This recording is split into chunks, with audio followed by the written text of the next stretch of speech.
দেশের মোট 22টি জেলার সঙ্গে সমান্তরালভাবে যুক্ত থেকে শ্রীভূমিতেও আজ প্রধানমন্ত্রীর মন কি বাত অনুষ্ঠানে অংশ নেয় বিজেপি কর্মীরা। শ্রীভূমি জেলা বিজেপি কার্যালয়ে স্থাপিত কেন্দ্রীয় অনুষ্ঠানে দূরদর্শনের মাধ্যমে সরাসরি যুক্ত থাকে মুখ্য অনুষ্ঠানের সঙ্গে। এই অনুষ্ঠানে শ্রীভূমি বিজেপির সকল জ্যেষ্ঠ কর্মী উপস্থিত ছিলেন। মন কি বাত অনুষ্ঠান শেষ হওয়ার পর শ্রীভূমি শহরের প্রতিটি বুথের পক্ষ থেকে বের করা হয় একাধিক তিরঙ্গা যাত্রা। উল্লেখ্য, প্রধানমন্ত্রীর নির্দেশে আজ মন কি বাত অনুষ্ঠানের পর মুহূর্তেই পহেলগ্রামের ঘটনাকে কেন্দ্র করে দেশের প্রতিটি বুথ থেকে তিরঙ্গা যাত্রা বের করা হয়। भारत माता, भारत माता, भारत माता।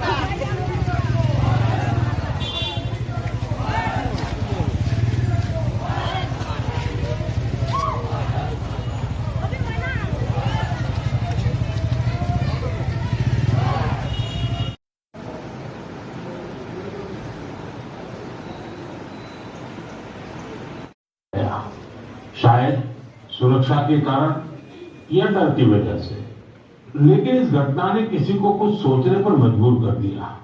अमित नाम के युवा ने तय किया कि बीज को हटाना नहीं, उन्हें बचाना चाहिए। इन हरी उद्यमियों द्वारा बनाए गए शहद को जरूर आजमाएं। कोशिश करें कि किसी लोकल किसान से, किसी महिला उद्यमी से भी शहद खरीदें, क्योंकि उस हर बूंद में स्वाद ही नहीं, भारत की मेहनत।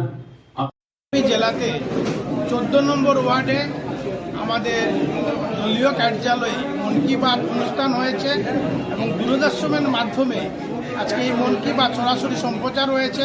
সম্পূর্ণ ভারতবর্ষের মানুষ আমরা এই মন কি বাত অনুষ্ঠানে আমরা সবাই সামিল হয়েছি এবং প্রতি জেলায় প্রতিটি বুথে আমাদের মন কি বাত অনুষ্ঠান হচ্ছে এবং আমাদের যে 22 তারিখ পেহেলগাঁওতে যে জঘন্যতম ঘটনা ঘটেছিল, এর পরিপ্রেক্ষিতে ভারতবর্ষের সেনাবাহিনীরা যে পরাক্রম দেখিয়েছেন এবং আমাদের বিশ্ববাসীকে দেখাতে সক্ষম হয়েছে যে আমাদের প্রধানমন্ত্রী নরেন্দ্র মোদীর নেতৃত্বে আমাদের দেশের প্রতি যে কেউ কোনো বিশ্বের কোনো দেশে যদি ঘৃণাত্মক দৃষ্টিকোণ থাকে, তাহলে পরিণতি কী করতে পারে এই জিনিসটা আমাদের সেনাবাহিনীর পরাক্রমের সঙ্গে দেখাতে সক্ষম হয়েছে এবং অপারেশন সিন্দুরে আমরা সফলতা অর্জন করেছি। এই জন্য ভারতবর্ষের নাগরিক হিসাবে আমরা প্রতিটি নাগরিক আমরা আমাদের সেনাবাহিনীর সাথে আছি এবং আমাদের প্রধানমন্ত্রী যে সিদ্ধান্ত নিয়েছেন এই সিদ্ধান্তের সাথে আছি এবং উনার প্রেরণায় ভারতবর্ষ যেভাবে এগিয়ে যাচ্ছে